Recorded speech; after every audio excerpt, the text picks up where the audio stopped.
Amém. Abra comigo a sua Bíblia em Gênesis capítulo 1, versículo 28. Hoje está facinho, hein? Gênesis 1, 28.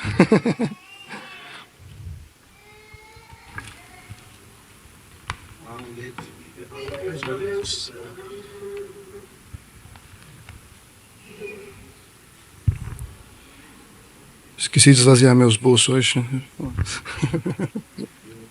Amém. Gênesis 1, 28. Todo mundo encontrou, né? Amém? Diz assim a palavra do Senhor. E Deus os abençoou e lhes disse: sejam fecundos, multipliquem-se, encham a terra e sujeitem-la. Amém? Pode tomar seu assento. Essa é a terceira mensagem da série Tempo de Crescer, né? E nela eu quero falar com você sobre um outro tipo de crescimento. A gente tem falado sobre áreas que a gente tem que crescer, mas hoje eu queria falar com você sobre o crescimento numérico, né? Sobre a multiplicação, sobre o milagre da multiplicação. Nós temos falado no projeto de vida sobre várias áreas que nós temos que crescer, principalmente na área espiritual, né? No entanto, entendemos que Deus também quer que a gente cresça em número. Amém, irmãos? Amém? Glória a Deus? Tem uns casal que olham para mim preocupados, assim, não, pastor, é sério isso? Mas... Então, o que é bom, ele fica melhor ainda quando é multiplicado, já viu? Por exemplo, se tem um pouquinho de doce de leite na geladeira, eita, é bom, né? Agora, se tem um pote maior, é melhor, concorda comigo? Então, se você tiver 2 dias de descanso, é bom, né? Agora, se você tiver 1 semana, eita glória, é melhor ainda, né? Então, tem coisa que é boa e fica melhor quando é multiplicado. De vez em quando a gente gosta de falar, né? Olha só, a gente podia ter uns 10 Mateus aqui na igreja, né? Não é assim? Por quê? Porque às vezes a gente podia ter uns 10 David, uns 10 Caio. Né? Caio a gente já tem uns 3, né? David também já tem 3, logo a gente chega nos 10. Por quê? Porque aquilo que é bom fica melhor quando é multiplicado. Amém, irmãos? Glória a Deus. Então, quando Deus criou o homem, Deus disse que era... Ixi, vocês não sabem, não? Não. Deus disse que era muito bom. Porque se você vai ler a criação, primeiro dia de criação, e viu Deus que era bom. Segundo dia da criação, viu Deus que era bom. Aí quando chega na criação do homem, e viu Deus que era muito bom. Né? Eu aprendi um negócio com o pastor Silmar Coelho, né, que ele diz o seguinte, né, que quando Deus quis fazer uma coisa boa, muito boa, ele fez o homem. E quando ele quis fazer uma melhor ainda, aí ele fez a mulher. Aí quando ele quis fazer uma melhor ainda, aí ele fez a Sara. Eita glória. Viu? Vão aprendendo aí, viu? Tá bom? Então, por quê? Porque, olha só, a criação de Deus é algo bom, mas quando ele fez o homem, ele fez algo muito bom. Então Deus fez algo muito bom e depois ele abençoou, dizendo, olha só, multipliquem-se, encham a terra. É como se Deus dissesse assim, ó, através de vocês, outras coisas muito boas podem vir. Hein? Então os casais que têm filhos, né? Deus fez algo muito bom através de você, não fez? Amém? Glória a Deus, aleluia. Porque os nossos filhos são a nossa herança. Como é bom ser pai, como é bom ser mãe, não é mesmo? É algo que a gente, né, quando nasce um filho, nasce um pai e nasce uma mãe. Por quê? Porque é algo muito bom, né? Só que hoje eu não quero falar de família de sangue, tá? Eu não sei que já deu suspirada, né? Eu quero falar sobre família na fé. Eu quero falar sobre a multiplicação na família da fé. Porque Deus quer que a família de sangue multiplique, amém? Glória a Deus. Amém? Deus quer que a família cresça. Mas Deus quer também que a família na fé multiplique e cresça, amém? Glória a Deus. Mas antes da gente chegar lá, permita-me falar um pouquinho sobre o plano de Deus. Através de Adão, de Noé e principalmente de Abraão, nós podemos perceber que Deus tem um propósito para as famílias. Amém? A família é um projeto de Deus. Amém?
Porque a gente vê.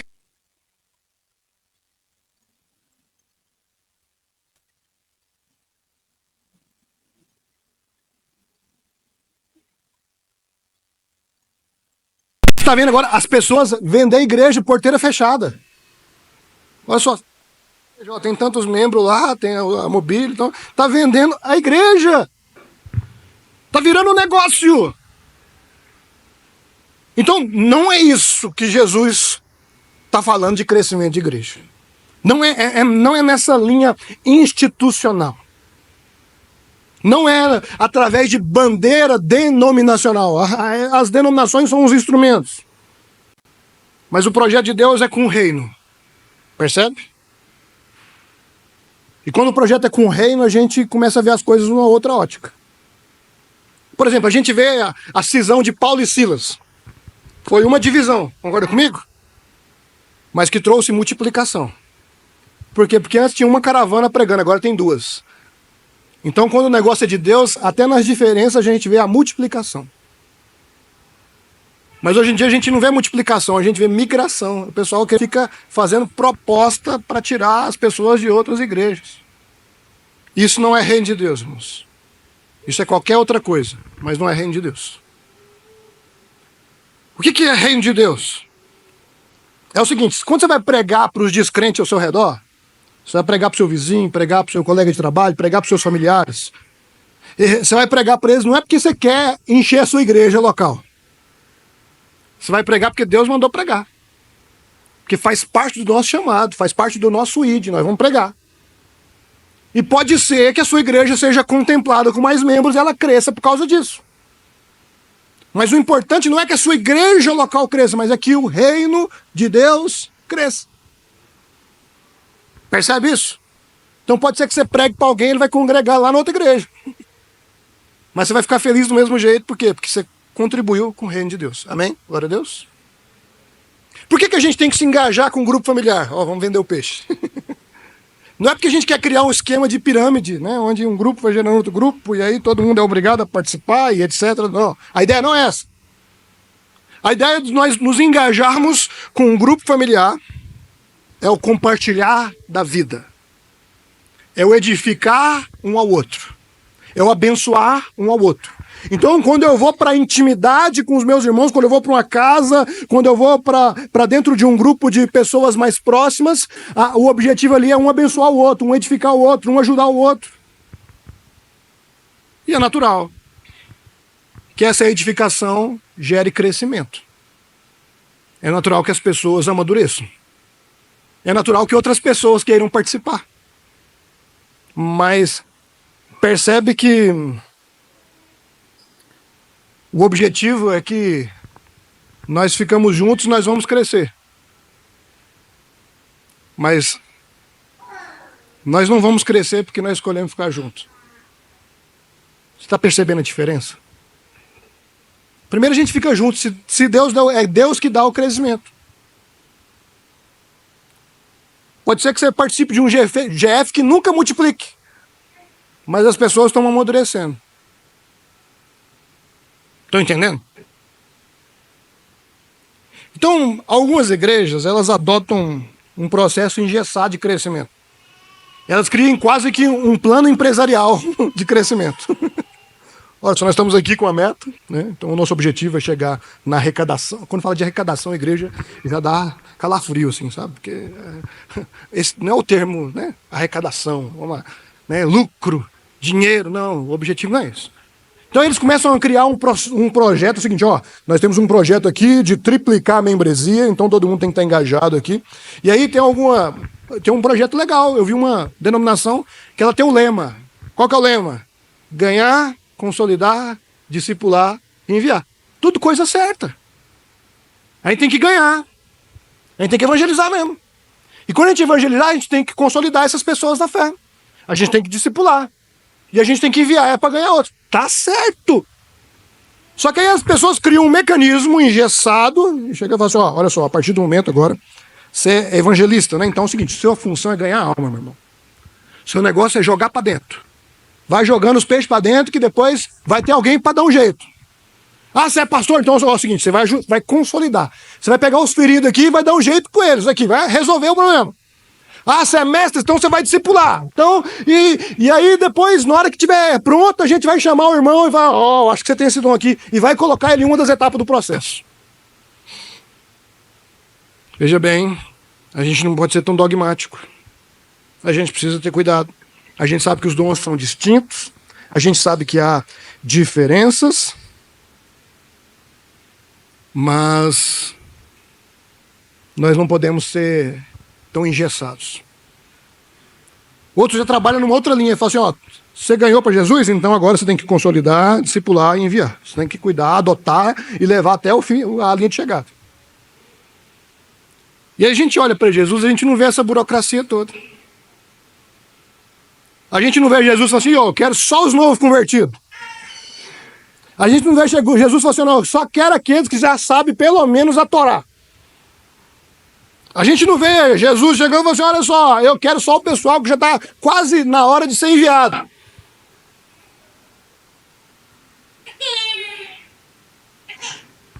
Era o que vier. A gente não vê Paulo falar assim, fulano queria andar comigo, mas eu recusei porque ele não estava pronto ainda. Acho que a ideia não é essa. A gente não pode engessar. A gente não pode burocratizar demais as coisas. É claro que as coisas precisam de organização. A palavra de Deus diz que na igreja tem que ter decência e ordem. Mas a gente tem que tomar cuidado com algumas coisas que a gente está ditando por aí. Que às vezes parece que a porta já é estreita, a gente quer deixar ela mais estreita ainda. Já percebeu? Isso é legalismo. Então a gente tem que ser cuidadoso com isso. Então eu acredito sim que uma pessoa precisa ser evangelizada, e depois entra o processo de consolidação, depois entra o processo de discipulado. Na verdade esse processo não acaba nunca, a pessoa vai ser discipulada até o resto da vida. Mas em algum momento ela vai ser enviada. Eu acredito em tudo isso. E esse envio pode ser tanto para dentro quanto para fora. Tem gente que é enviado para trabalhar dentro, e tem gente que é enviado para trabalhar fora. Tem a ver com o dom que recebeu. Tem a ver com o projeto pessoal que Deus tem para aquela pessoa. Só que a gente não pode institucionalizar a caminhada de alguém, porque isso pode ser um processo delicado. Amém, irmãos? Vocês estão entendendo? Há casos em que cada estação é assistida por alguém, e há casos em que alguém vai assistir a pessoa em todas as estações. Mas quem que dirige isso aí? É o Espírito Santo. Porque é o Espírito Santo quem nos guia. Mas às vezes a gente quer dar ordem no Espírito Santo, já viu? Eu ordeno o Espírito. Não, irmão, não é assim não. Então é igual às vezes o pregador quer forçar o texto, já viu? Ele quer falar o que ele tem a dizer sobre aquele texto, quando na verdade a gente tem que pregar o quê? O que a Bíblia tem a dizer sobre determinado texto. Então há uma diferença. Então nós temos que ser conduzidos pelo Espírito Santo, inclusive nos processos de crescimento da igreja, amém? Agora deixa eu tentar ser bem claro agora. De vez em quando chega alguém assim, né? Geralmente os líderes, o pessoal mais maduro. Pastor, fulano de tal precisa ser discipulado, pastor. Pastor, acho que fulano nem é crente, ele precisa converter. Aí eu fico pensando assim, é mesmo? Às vezes, pois, às vezes só balança a cabeça. É complicado, né? Agora deixa eu responder então. Sabe por que Deus está te mostrando que fulano precisa ser discipulado? Que Deus quer te usar para discipular ele. Eita glória. Sabe por que Deus está mostrando para você que fulano ainda não é crente? Porque Deus quer te usar para ganhar ele. Tá vendo? Eita. Isso é ser conduzido pelo Espírito Santo. Que Deus mostra para mim, Ele quer que eu atue. Que Deus mostra para você, Ele quer que você atue. E assim, você vai ser usado como instrumento nas mãos do Senhor.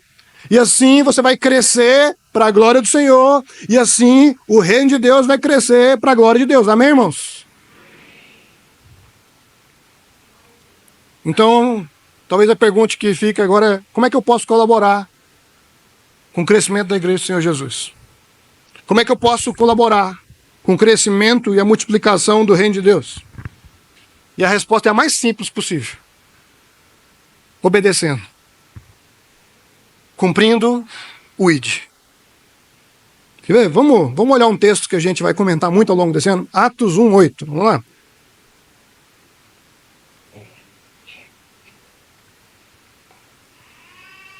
Mas vocês receberão poder. Fala comigo assim, poder. Não, desse jeito você não vai receber poder nenhum, não. Vamos lá de novo. Fala, poder. Eita glória, é isso aí. Quando descer sobre vocês o Espírito Santo, e vocês serão testemunhas. Pode passar, Isaac. Tanto em Jerusalém, em Judéia, Samaria, até os confins da terra. Então, se Deus tem um propósito de crescimento, qual é a parte que nos cabe? Primeiramente, você precisa entender que você é capacitado pelo Espírito Santo, amém? Então é o Espírito Santo que vai nos ajudar a cumprir o chamado, amém? Glória a Deus. Então não vem de você, vem do próprio Deus, e Deus te capacita para a glória dele. Então não acha que você é a Coca-Cola especial, mas também não acha que você é o Zé Ninguém. Você é um instrumento do Senhor. E ele te usa para a glória dele, amém? Então, o Espírito Santo é derramado para que todos nós tenhamos êxito na missão. Amém? Glória a Deus. Então a garantia do êxito não é porque isso é bom. A garantia do êxito é porque o Espírito Santo habita em você. Como diz aquela canção antiga, né? Ele está em você. O Espírito Santo se move em você. O pessoal foi lá atrás agora, hein? Então o êxito na missão é porque o Espírito Santo está em nós. Ponto. Então a partir desse entendimento a gente pode entender o onde, o quando e o como. Vamos lá. Onde nós vamos cumprir o ID? Onde a gente pode pregar, testemunhar, discipular? Onde a gente pode colaborar com o crescimento e a multiplicação do reino de Deus? Em todo lugar. A resposta direta é em todo lugar. A gente começa em Jerusalém, isso é onde é que a gente está. Então quando a gente fala de Jerusalém, às vezes a gente fala Anápolis. Aí passa pela Judéia, que é Goiás. Samaria, outros estados. Até os confins da terra, é até os confins da terra mesmo, irmão. Onde se lembrar aí é confins da terra. Amém, irmãos? Mas deixa eu fazer uma aplicação um pouquinho mais pessoal, de maneira que você entenda. Me acompanhe na linha de raciocínio. Primeiro fala comigo assim, Jerusalém. Jerusalém. Mais uma vez para fixar, Jerusalém. Jerusalém. Onde é que é a nossa Jerusalém? Onde é que começa a nossa Jerusalém? Começa em casa. Fala assim, a minha Jerusalém é minha casa. É forte, né? Então a minha Jerusalém é lá no Pirineus. Ou melhor, Chácaras Colorado. O bairro chama Chácaras. Experimenta pedir uma pizza para você ver o preço. Então, olha só. Então a minha Jerusalém começa lá em casa. Então a sua Jerusalém... Sabe, você tem algum parente próximo a você que ainda não é cristão? Que ainda não confessou Jesus como o único suficiente Salvador? Sua Jerusalém. Você tem que pegar... Opa, peraí. Então eu tenho que pregar para o meu pai. Eu tenho que pregar para o meu filho. Eu tenho que pregar para o meu irmão. Eu tenho que pregar para minha tia. Eu tenho que pregar para o meu avô. Enfim, Jerusalém é as pessoas que estão próximas conosco. É as pessoas que a gente senta na mesa constantemente. É as pessoas que a gente viaja junto, que a gente dorme debaixo do mesmo teto. As pessoas que a gente tem um convívio direto. Essa é a nossa Jerusalém. Amém? Amém, irmãos? Então, será que tem alguém em Jerusalém ainda que não conhece Jesus? Se tem, a nossa missão começa aí. E depois a gente vai avançar um pouquinho. Judéia. Fala assim, Judéia. Ih, você já desanimou com Jerusalém, né? Eita. Vamos falar assim, Judéia. Então, onde é que é a Judéia? A Judéia é aquelas pessoas que você tem um contato não tão próximo como de dentro de casa, mas você tem um contato contínuo. Sabe o seu colega de trabalho que você vê todo dia? Sabe o seu vizinho? Que querendo ou não, ele é seu vizinho, irmão. É seu vizinho, ele está na Judéia. Sabe o pessoal lá da faculdade? Lá da escola? Lá do seu convívio direto? Então, são a Judéia. É o pessoal do nosso círculo mais próximo. Sabe os seus amigos? É o pessoal da Judeia. Sabe, a pergunta... E aí a gente tem que ir além. Os seus amigos te consideram um bom cristão? Ih, rapaz, nem sei se você sabe que eu sou crente, pastor. Vocês não sabem, você já tem que começar a preocupar. Os seus colegas de trabalho já ouviram algum testemunho seu sobre Jesus? Os seus vizinhos sabem que você serve a Jesus? Às vezes as músicas não parecem, né? Eita. Às vezes os gritos que saem de vez em quando lá não parece que é para Jesus, né? Então, tudo isso precisa ser avaliado. Então imagina você ver todo mundo servindo ao Senhor Jesus.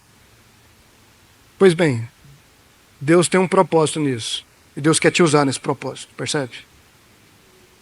Amém? Então vamos para Samaria agora? Samaria tem a ver com outros estados. Então é aquele pessoal que a gente vai ver de vez em quando. Sabe aquele parente que você só vê no Natal? Sabe aquele colega da faculdade que você perdeu o contato? Você só vê ele na rede social, no LinkedIn, no Instagram. Sabe aquele cliente seu que de vez em quando passa lá onde você trabalha? Aquela pessoa que você tem pouco contato? Então, isso aí é Samaria. E Deus também quer te usar para pregar em Samaria. Deus também quer te usar para ser luz em Samaria. Você está de férias, você vai ser luz lá nas suas férias. Você vai evangelizar o pessoal que vai sentar do seu lado no avião. Você vai pregar para o ambulante que vai vender coco para você na praia. Se vocês não estão recebendo, irmão, só se você vai pregar para o cara que vai vender coco para você na praia, quer dizer que você vai estar na praia. Então, pelo menos fala amém pela praia, amém?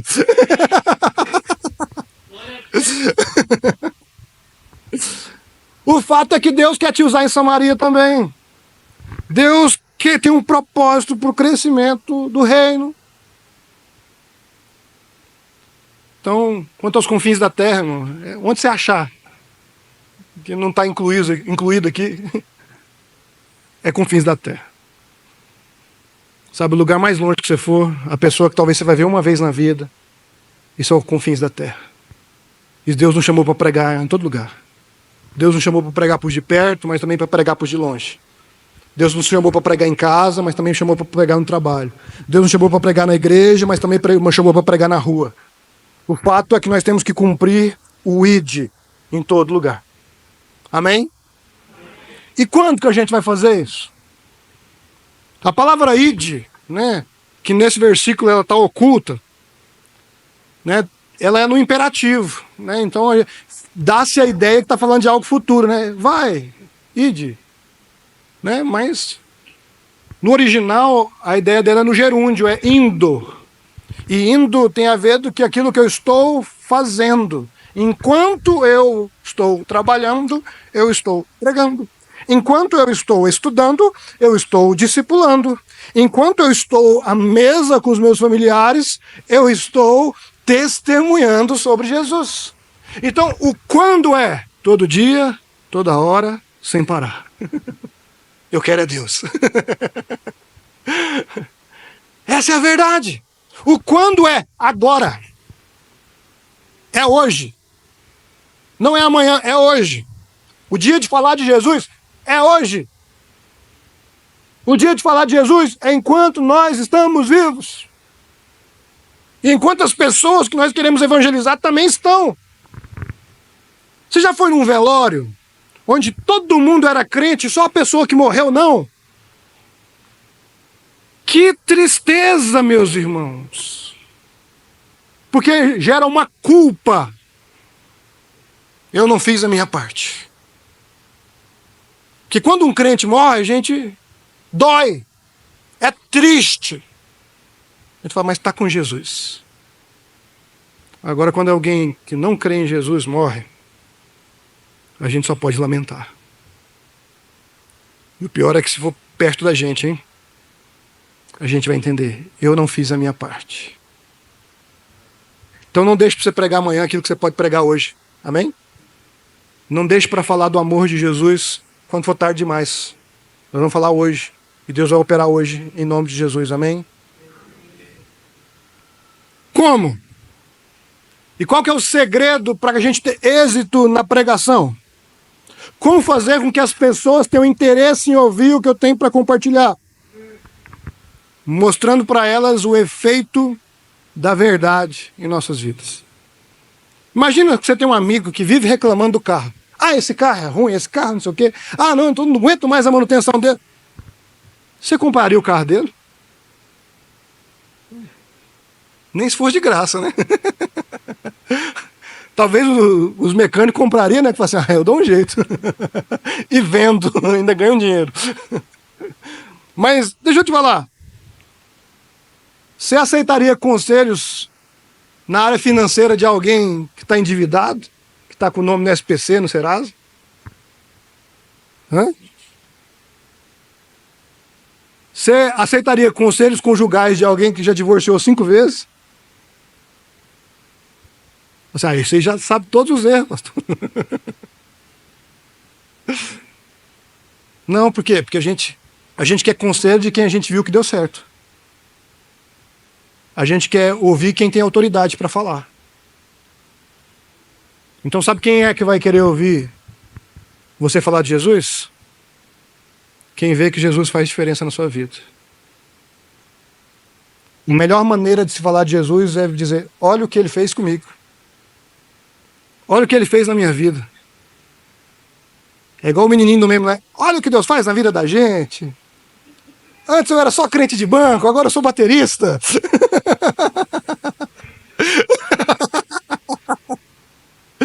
Mas a verdade é essa, o que a gente tem que falar para as pessoas é, olha o que Deus fez na minha vida. Antes eu vivia assim, assim, assim, mas agora eu creio em Jesus. E agora tudo é diferente.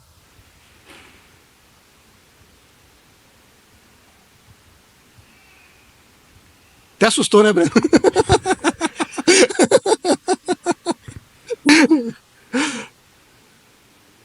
Então, veja bem, é impossível falar de Jesus sem mostrar a diferença que ele fez na minha vida. Mas quando essa diferença se torna visível, quando as pessoas começam a ver Jesus em tudo aquilo que você faz, às vezes você não precisa nem abrir a boca.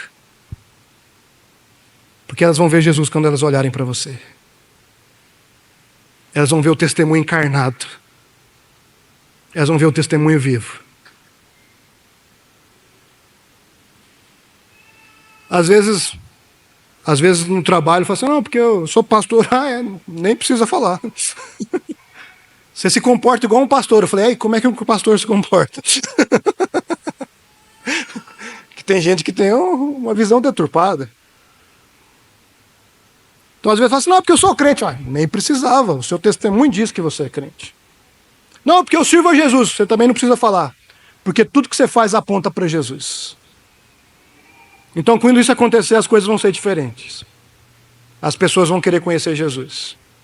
As pessoas vão querer abraçar Jesus. Amém, irmãos? Glória a Deus. Então, Deus nos chamou para crescer e multiplicar. E a gente vai fazer isso cumprindo o ID. Começando em casa e indo até os confins da terra. O Senhor conta com você no propósito da multiplicação, amém? Fala para o seu irmão e fala assim, Deus está contando com você, viu? Né? Então o Senhor conta comigo, o Senhor conta com você, no propósito da multiplicação. E talvez você não tenha ficado a dúvida, né? Como é que realmente acontece a multiplicação? E a resposta é simples. Os cristãos da igreja lá nos tempos primitivos, eles se preocuparam em viver o Evangelho. E vivendo o Evangelho, o que aconteceu? Atos 2:47. E o Senhor lhes acrescentava dia a dia os que iam sendo salvos. Como é que a gente vai viver esse Evangelho?